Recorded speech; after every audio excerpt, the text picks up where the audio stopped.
Hello बच्चों, चलिए प्रश्न को देखते हैं। वे पौधे जो निम्न तापक्रम पर प्रकाश संश्लेषण करते हैं होते हैं।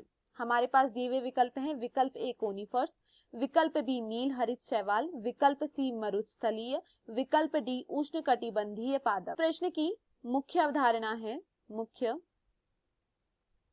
अवधारणा, इस प्रश्न की मुख्य अवधारणा है प्रकाश संश्लेषण। इस प्रश्न की मुख्य अवधारणा है प्रकाश संश्लेषण। देखिए, प्रकाश संश्लेषण वह प्रक्रिया है, प्रकाश संश्लेषण वह प्रक्रिया है जिसमें पादप प्रकाश की उपस्थिति में, पादप प्रकाश की उपस्थिति में अपना भोजन बनाते हैं। यह प्रक्रिया प्रकाश संश्लेषण की प्रक्रिया कहलाती है, या हम यह कह सकते हैं वह प्रक्रिया जिसमें पादप प्रकाश ऊर्जा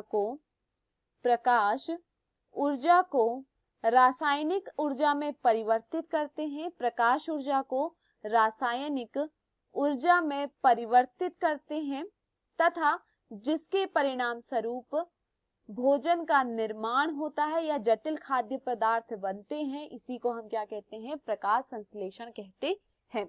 चलिए प्रश्न को देखते हैं। प्रश्न में पूछा गया है वे पादप जो कि निम्न तापक्रम पर प्रकाश संश्लेषण करते हैं होते हैं। विकल्प ए दिया गया है कोनिफर्स।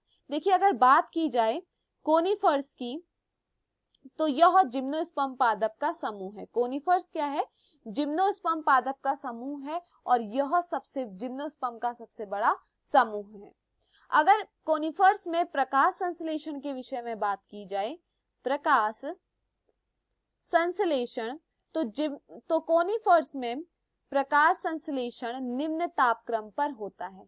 यहाँ पर प्रकाश संश्लेषण निम्न तापक्रम पर होता है तथा तापमान होता है -35 डिग्री सेल्सियस। प्रकाश संश्लेषण की क्रिया -35 डिग्री सेल्सियस पर होती है। वहीं अगर विकल्प बी देखा जाए नील हरित शैवाल को, तो नील हरित शैवाल में प्रकाश संश्लेषण की क्रिया यह 75 डिग्री सेल्सियस पर होती है। यह 75 डिग्री सेल्सियस पर होती है। वहीं अगर हम विकल्प सी को देखें मरुस्थलीय पादप, तो मरुस्थलीय पादप में प्रकाश संश्लेषण यह 55 डिग्री सेल्सियस पर होता है। यहाँ पर प्रकाश संश्लेषण 55 डिग्री सेल्सियस पर होता है। वहीं अगर बात की जाए उष्णकटिबंधीय पादप की,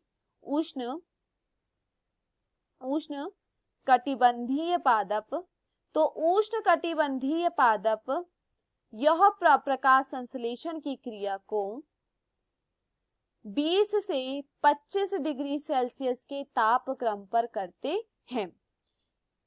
तो यहाँ पर निम्न तापक्रम पर प्रकाश संश्लेषण की प्रक्रिया को कौन करता है? वह है कोनिफर्स। तो दिए हुए विकल्पों में जो हमारा सही विकल्प है वह है विकल्प ए। मैं आशा करती हूँ आपको यह समझ में आया हो। धन्यवाद।